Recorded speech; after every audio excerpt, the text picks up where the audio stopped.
आज बनाएंगे जन्माष्टमी स्पेशल धनिया पंजीरी।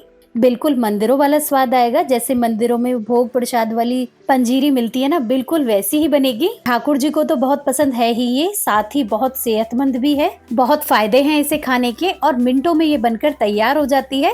तो चलिए बनाना शुरू करते हैं। पंजीरी बनाने के लिए सबसे पहले पैन में 1 चम्मच घी डालेंगे।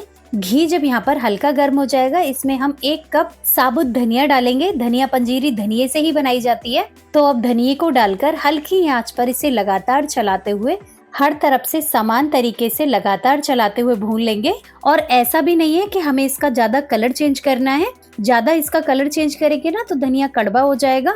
आपको बस इसे इतना सेकना है कि जब आप इसे भूने ना इस तरह, तो इसमें से हल्की हल्की सुगंध आने लगे और जो इसमें नमी हो वो भी खत्म हो जाए और हल्का सा इसका कलर चेंज हो जाए।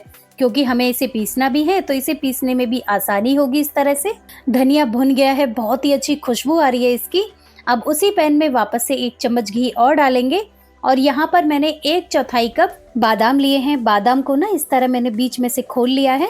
अब 10 सेकंड के लिए ना पहले बादाम को इस तरह भून लेंगे। फिर इसके बाद इसी में डाल देंगे हम यहाँ पर 1/4 कप काजू। तो यहाँ पर ना मैंने काजू के इस तरह छोटे टुकड़े कर लिए हैं। आप चाहें तो इसे मोटे पीसों में भी रख सकते हैं। अब काजू को भी ना यहाँ पर 10 से 12 सेकंड के लिए इसी तरह चलाते हुए भून लेंगे। पूरे टाइम पर मैंने यहाँ पर गैस की फ्लेम स्लो ही रखी है। अब इसमें हम थोड़े से पिस्ता डाल देंगे और ड्राई फ्रूट्स आप यहाँ पर अपनी पसंद के कोई भी डाल सकते हैं। जो ना पसंद हो उन्हें ना डालें। अब यहीं पर इसमें डाल देंगे 1 कप मखाने। आप सोच रहे होंगे सारी चीजें एक साथ क्यों नहीं डाली, तो उसका रीजन ये है कि सारी चीजों का ना अलग अलग टाइम होता है भुनने का, तो उसी हिसाब से मैं डाल रही हूँ। आप चाहे तो इन्हें अलग अलग भी फ्राई कर सकते हैं। इस तरह करेंगे तो काम जल्दी और आसान हो जाएगा। यहीं पर मैंने 1/4 कप इसमें किशमिश डाल दिए। किशमिश को भूनने में भी बहुत कम टाइम लगता है, इसलिए मैंने इसे बाद में डाला है। अब 10 सेकंड के लिए किशमिश और इन सारी चीजों को भूनने के बाद यहीं पर हम डाल देंगे इसमें 1 कप कद्दूकस करा हुआ सूखा नारियल। अगर आपके पास सूखा वाला नारियल ना हो तो आप इसकी जगह नारियल का बुरादा भी ले सकते हैं। लगभग 20 सेकंड के लिए अब इन सारी चीजों को एक बार अच्छे से चलाते हुए मिक्स करते हुए भून लेंगे। जन्माष्टमी पर अलग अलग तरीके से बहुत सारी चीजों से भोग लगाया जाता है, जिसमें सबसे जरूरी होती है ये धनिया पंजीरी, जो खाने में तो बहुत टेस्टी लगती है। साथ ही इसके बहुत फायदे हैं खाने के। तो देखिए यहाँ पर हमारी सारी चीजें अच्छे से भुन गई हैं और ये जो हमने धनिया भून कर रखा है ना, ये भी ठंडा हो गया है। तो इसे मिक्सी के जार में डालकर एकदम बारीक पीस लेंगे। इसे आप जितना बारीक पीस सकते हैं उतना बारीक पीसिएगा, वरना जब आप प्रसाद खाएंगे ना तो ये दांतों में फंसेगा। और ये जो हमारी मेवा है ना, ये भी ठंडी हो गई है। तो इनमें से ना हम थोड़ी सी मेवा अलग निकाल लेंगे।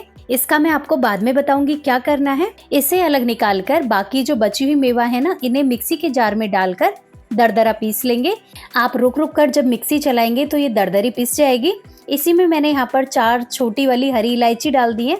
इनका फ्लेवर प्रसाद में बहुत अच्छा आएगा।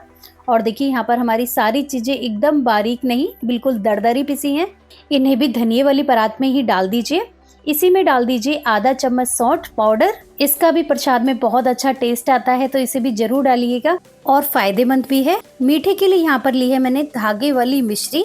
मिश्री को भी मिक्सी के जार में डालकर इसका पाउडर बना लीजिएगा। मिश्री ना हो तो आप इसकी जगह चीनी का भी इस्तेमाल कर सकते हैं। चीनी को भी बारीक इसी तरह पीस कर डालें। और जो कुछ मेवा हमने भुनी हुई साबुत रखी थी ना, उन्हें भी यहीं पर डाल देंगे।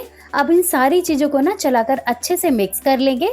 जन्माष्टमी पर अगर आपके पास टाइम नहीं है और आप मावा पाक नहीं बना पा रहे, तो इसे तो आप जरूर बना लीजिएगा। बहुत कम टाइम में ये बनकर तैयार हो जाती है। प्रसाद में बांटने के लिए, कान्हा जी को भोग लगाने के लिए सबसे ज्यादा अच्छी रहती है ये। तो ये लीजिए, हमारी बहुत टेस्टी एकदम आसान तरीके से बनने वाली धनिया पंजीरी बनकर तैयार है। और ये देखिए, बिल्कुल इसका टेक्सचर जैसे मंदिरों में प्रसाद में मिलती है, बिल्कुल वैसी ही बनी है। कान्हा जी को बहुत प्रिय हैं तुलसी के पत्ते, तो इनके ऊपर तुलसी के पत्ते रखकर उनका भोग लगाएं। इस जन्माष्टमी इस तरीके से धनिया पंजीरी बनाकर देखिए। कान्हा जी के साथ साथ सबको ये बहुत पसंद आएगी। वीडियो अच्छी लगे तो वीडियो को लाइक, शेयर और चैनल को सब्सक्राइब जरूर करें। Thank you.